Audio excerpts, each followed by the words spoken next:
Mini camps going on all over the place.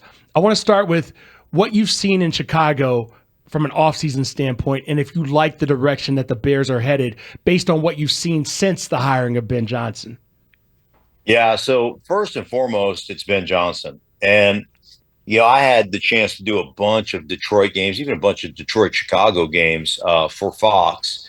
And so I've talked to Ben Johnson, a bunch. And I just love kind of philosophically where he comes from, the importance he places on the run game, the importance he places on protection, the importance he places on being aggressive. Like, I think the guy's an exceptional designer of plays, but I've also think he's an exceptional designer of offense and offensive play caller. So, I always say there are two types of play callers. There's guys who call plays, and then there's guys who call an offense. And Ben is one of those guys who calls an offense, who sees what's coming down the pike and says, man, let me set this up.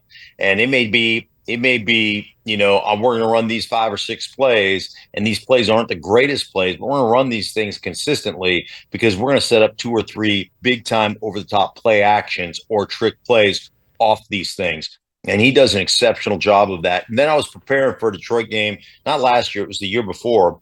And I'm just watching their second down and long and third down and long run action stuff. And so I reach out to one of my production assistants to go, where are they? Where are they? I go, I got to imagine they rank in the top of all the NFL as far as attempts on passing down, second down and long, third down and long, and also yardage.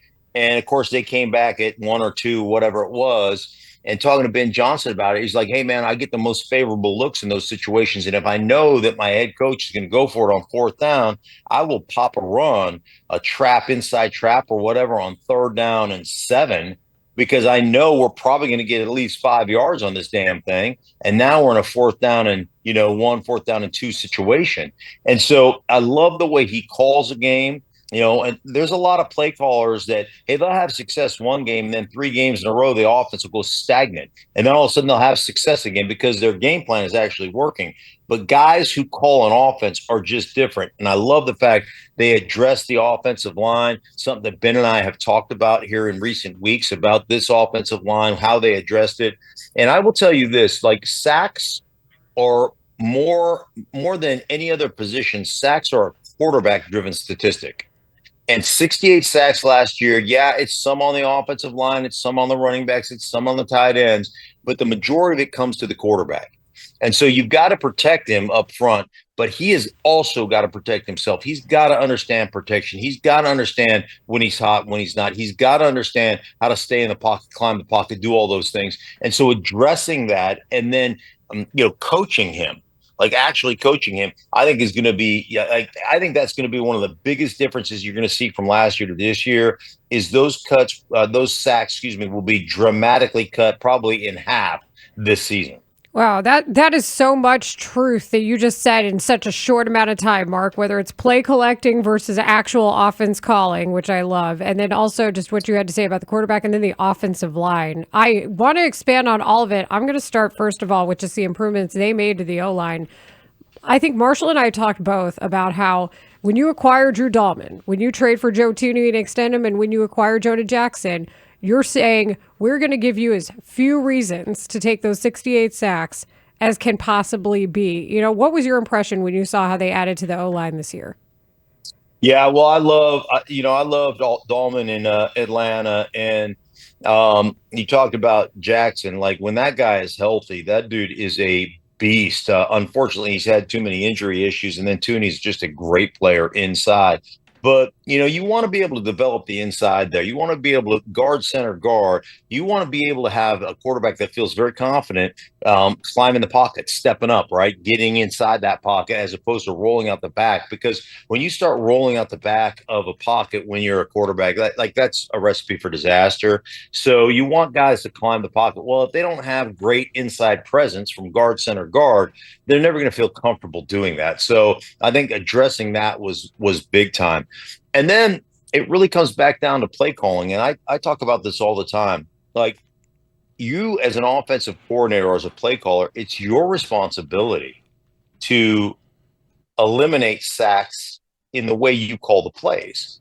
And so, if you think about 35 times that we drop back as an offense, okay, 35 pass attempts.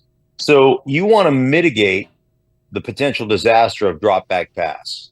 So how do we do that? Well, let's say it's 35 attempts. Let's see if we can carve that down to 15, like between 10 and 15 times where we really need to hold up in protection. So what do I mean? Okay, we're going to run 5 kind of screens and bubble screens, right? Balls out, 1 step, gone. Okay, you can't sack them in that situation. Okay, so now we're down to 30 plays. Now let's say we're going to run another 5, another 5 3-step drop game. Okay, so now we go 3-step drop, balls out. So there's another 5 plays. So now we're down to 25. Right now, let's say we're going to do run action, play action. Right, so off our zone game, we're going to do our boot keep game. Off our gap game, we're going to run some power stuff, some fake power stuff and all that. So now we take another 5 off of that, off the run action, play action. So now we're down to 20. So now let's say, hey, man, okay, now what we're going to do is we're going to do play pass. So we're going to go 18, 19 handoff, play pass, and we're going to run 2-man routes with 7-man, 8-man protections, maybe a back leaking out late, right? So now we're down to 15. And now we got a couple of 5-step drops with 0 hitch. So we're going to run a couple all goes. So I know in a 5-step drop where I don't have a hitch, where the quarterback's not climbing the pocket, he's just letting it eat. Like, I know I can attack that like a 3-step drop. So now I'm down to 10. Like, I've eliminated 25 of the 35 dropbacks, right? So if I can't hold up as an offensive line in 10 or 12 opportunities where it's real true drop back, then I suck and you should fire me.